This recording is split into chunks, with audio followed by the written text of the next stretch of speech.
اللہ کریم نے قرآن مجید فرقان حمید کے دوسرے پارے کے اندر ارشاد فرمایا کہ والذین آمنوا اشد حبا للہ، فرمایا وہ لوگ جو ایمان لائے وہ اپنے رب سے شدید محبت کرتے ہیں، اپنے مالک سے، اپنے رازق سے، اپنے خالق سے ان کا محبت کا رشتہ ہے اور وہ شدید پیار کرتے ہیں۔ دوسری جانب نبی پاک صلی اللہ تعالی علیہ وسلم نے فرمایا، بخاری مسلم میں معروف اور مشہور اور امت کی جان ہے وہ حدیث کہ سرکار نے فرمایا کہ تم میں سے کوئی اس وقت تک مومن ہی نہیں ہو سکتا جب تک اپنی ہر چیز سے بڑھ کر مجھ سے پیار نہ کرے۔ اللہ سے بھی محبت کرنی ہے اور اللہ کے رسول سے بھی محبت کرنی ہے۔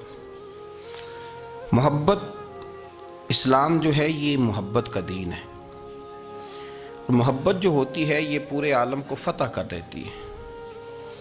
محبت فاتح عالم ہوتی ہے۔ نفرت سے آپ کوئی کامیابی حاصل نہیں کر سکتے۔ محبت ایک ایسی چیز کا نام ہے جو آپ کو دنیا اور آخرت کی تمام کامیابیاں دے دیتی ہے۔ مومن جو ہوتا ہے نا، مومن، اس کا خمیر ہی محبت سے بنایا گیا ہے۔ مشکات میں حدیث ہے، نبی پاک علیہ السلام نے فرمایا قال المؤمن معلف، فرمایا یہ جو مومن ہوتا ہے نا یہ محبت والا ہوتا ہے۔ اور حضور فرمانے لگے اس بندے میں کوئی خیر ہی نہیں، اس میں کوئی بھلائی ہی نہیں جو نہ محبت کرے اور نہ اس سے محبت کی جائے۔ مومن محبت والا ہوتا ہے، الفت والا ہوتا ہے، پیار والا ہوتا ہے، پریم والا ہوتا ہے۔ وہ بندے میں بھلائی نہیں جو نہ پیار کرے اور نہ کوئی اس سے پیار کیا جائے۔ محبت کا فروغ حسن ہے دین کا۔ آپ دیکھیں نا، نبی پاک صلی اللہ علیہ وسلم نے صحابہ کے بارے میں فرمایا کہ میرے صحابہ سے اس لیے محبت کرو کہ یہ میرے صحابہ ہیں۔ اہل بیت نبوت کا معاملہ آیا تو نبی پاک صلی اللہ تعالی علیہ وسلم نے اپنے اہل بیت نبوت کو چادر کے نیچے چھپا کے اور پھر ہاتھ اٹھا کے کہا، اے اللہ یہ میرے اہل بیت ہیں، میں ان سے محبت کرتا ہوں، تو بھی ان سے محبت فرمانا۔ آپ ذرا غور کریں کہ یہ محبت کہاں کہاں پہنچتی ہے، اللہ سے، اللہ کے رسول سے، حضور کے صحابہ سے، بات اہل بیت تک آئی تو کہا، اے اللہ میں ان سے محبت کرتا ہوں، تو بھی ان سے محبت فرما، اور میرے مالک جو جو ان سے محبت کرے تو ان سب سے بھی محبت فرما۔ فروغ محبت، اشاعت محبت، تبلیغ محبت بڑا ضروری کام ہے۔ لیکن ایک تو یہ تھی کہ دین کے معاملے میں محبتیں جو شرعی محبتیں کہلاتی ہیں، اور ایک ہیں ہماری طبعی محبتیں۔ حضور صلی اللہ علیہ وسلم نے ہمیں حکم دیا ہے، فرمایا اپنی بیوی سے بغض نہ رکھنا۔ اس کا معنی یہ ہوا کہ کچھ لوگ ایسے ہیں جو بیوی کا بغض بھی پال لیتے ہیں۔ مقابلہ ہو رہا ہوتا ہے میاں بیوی کا، بحث ہو رہی ہوتی ہے، ایک دوسرے کے خلاف دلائل جمع ہو رہے ہوتے ہیں، ایک جنگ مچی ہوتی ہے۔ فرمایا اس سے بغض نہ رکھنا۔ کوئی عادت نہ پسند ہو تو وہ عادت دیکھ لینا جو تمہیں پسند ہے، عداوت نہ پیدا کرنا۔ ہاں دین اظہار بیزاری کا حکم دیتا ہے، پر ان کے ساتھ جو رب رسول کے دشمن ہیں۔ باقی فروغ محبت میں اپنا کردار ادا کرو۔ دیکھیں نا، حضور صلی اللہ علیہ وسلم نے فرمایا جس نے محبت کے ساتھ ماں باپ کا چہرہ دیکھا اللہ اسے کامل حج کا ثواب عطا کرے گا۔ لیکن حدیث میں جو حضور نے شرط لگائی اس شرط کا خیال رکھنا ہے۔ کس طرح چہرہ دیکھنا ہے؟ فرمایا ماں باپ کا چہرہ دیکھو کس طرح۔ اچھا، یہ حدیث بتاتی ہے کہ کچھ لوگ ایسے ہیں جو چہرہ دیکھتے ہیں پر محبت سے نہیں دیکھتے۔ ابا جی کی کچھ باتیں کڑوی بھی لگتی ہیں نا، تو کئی دفعہ کچھ بچے چہرہ دیکھتے ہیں پر محبت سے نہیں دیکھتے، تو حضور نے فرمایا تو محبت سے چہرہ دیکھ، تیرے رسول کا وعدہ ہے رب مقبول حج کا ثواب دے گا۔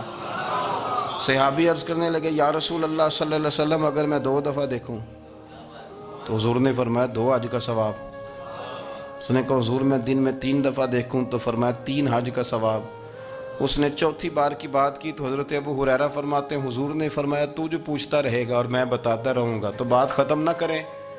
حضور حکم کریں, فرمایا تو 100 دفعہ دیکھ اللہ 100 حج کا ثواب عطا کرے. بات کو ختم کرتے ہیں. تو جتنی دفعہ دیکھ اللہ تجھے اتنے حج کا. شرط یہ ہے کہ ذرا پیار سے دیکھ, ذرا محبت سے دیکھ. نفسیات کا ڈاکٹر بوڑھوں کو نیند کی دوائی کیوں دیتا ہے؟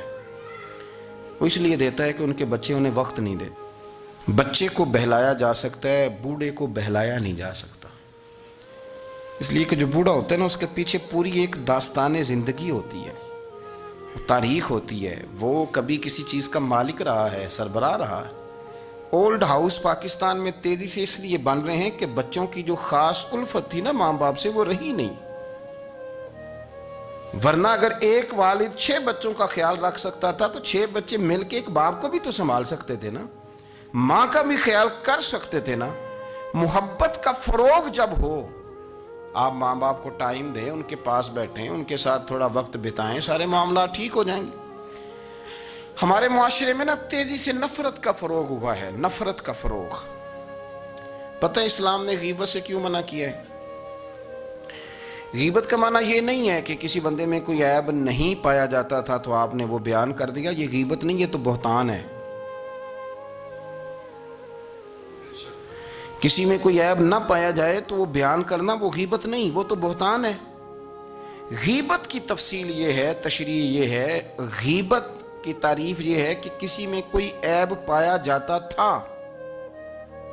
آپ نے وہ اس کی غیر موجودگی میں ڈسکس کیا تو اس کا نام غیبت ہے. وہ عیب تھا, آپ سچ ہی بول رہے تھے, آپ ٹھیک کہہ رہے تھے, عیب واقعی تھا, پر اسلام اس کو پسند نہیں کرتا.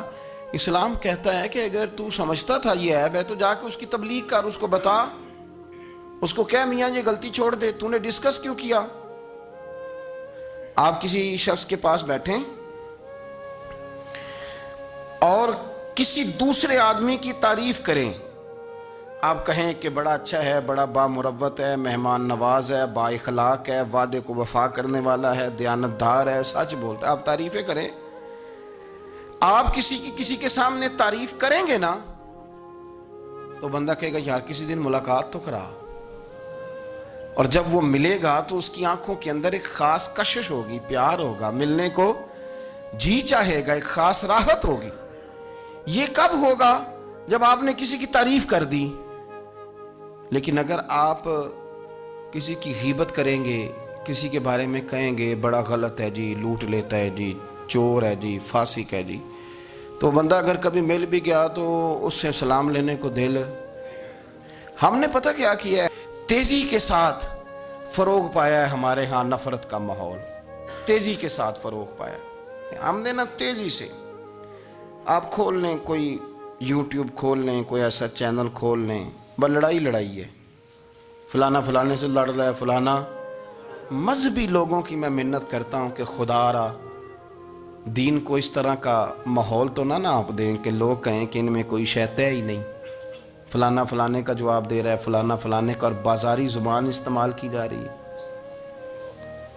اور ٹھیک ہے مسلمات جو طے تھے لوگوں نے تو ان کو بھی چھیڑنا شروع کر دیا, اور تضحیق کی جاتی ہے, لفظ اس طرح کے اختیار کیے جاتے ہیں جو ویسے ہی وزادار آدمی بولنا پسند نہیں کرتے. کیا آپ اپنی شکل دکھا رہے ہیں کفر کو کہ یہاں نفرت ہی نفرت ہے, اور وہ باتیں جن کو بالکل چھیڑنا نہیں چاہیے تھا ان پر بھی آپ کلام کرتے ہیں. آپ نے کوئی چیز نہیں چھوڑی, اس پر آپ نے بحث نہ کی ہو, الجھایا نہ ہو, میلہ لگا دیا, اللہ جانے کوئی کیا بول رہا ہے. دعوت دین کون دے گا؟ پیغام حق کون سنائے گا؟ فلانا فلانے کا جواب دے رہا ہے, اور پھر وہ دوسرے کا جواب دے رہا ہے, تیسرا تیسرے پہ تبصرہ کر رہا ہے, چوتھا پانچویں پہ تبصرہ کر رہا ہے. یہ کب تک بات ایسے چلی؟ یہی حال سیاسی لوگوں کا ہے. میرے ملک کا جو نوجوان اب بڑا ہو رہا ہے نا, میں بڑی ذمہ داری سے بتا رہا ہوں, وہ جیسے ہی بڑا ہوتا ہے تو وہ سمجھتا ہے میں ڈاکوؤں کے ملک میں پیدا ہوا ہوں, وہ سمجھتا ہے یہ شاید چوروں کی دھرتی ہے, وہ سمجھتا ہے شاید یہاں سب دھوکے باز ہیں. ہم اس طرح سے نچوڑ کے لوگوں کے دلوں میں نفرت بھری ہے, نچوڑ کے, کہ لوگ سمجھنے لگے ہیں اس ملک میں تو کوئی بندہ دیانتدار ہے ہی نہیں, کوئی بندہ اچھا ہے ہی نہیں، کوئی بندہ نیک ہے ہی نہیں. مذاق اڑاتے. ایک صاحب میرے پاس آئے ہوئے تھے، کہنے لگے پیر صاحب 11 سال ہو گئے پولیس کی نوکری کرتا ہوں، 1 روپیہ رشوت نہیں لی. وہ چلا گیا، میں نے اسے تھپکی دی تو وہ نکلا ہے. تو ایک بندہ کہنے لگا سب انہیں جو ہوتے نہیں نہ سکتا. میں نے کہا یار تو منشی ہے اللہ کی رحمت کا، یہ میرے رسول اللہ کا دین ہے اور قیامت تک لوگ اس پر عمل کریں گے. اس نے 11 سال کا ہے، وہ 40 سال بھی کہتا تو میں ماننے کو تیار ہوں. کیوں کچھی باتیں کرتے ہیں؟ آپ نے تو تباہی کر دی، کوئی بندہ ٹھیک نہیں بچا. ایسے میلہ لگا ہوا ہے، اس دھرتی کو آپ برا کہتے ہیں، اس کو چوروں کی اور ڈکیت کی اور فراڈ لوگوں کی آپ دھرتی کہتے ہیں. یہ وہ دھرتی ہے جس نے داتا گنج بخش علی حجویری جیسے لوگ رکھے ہوئے ہیں. یہ وہ دھرتی ہے جہاں بابا فرید جیسے لوگ بستے ہیں. کیا بات کرتے ہیں صاحب؟ یہ اتنے بزرگ ترین لوگ یہاں بستے ہیں اور آپ کیا بات کرتے ہیں؟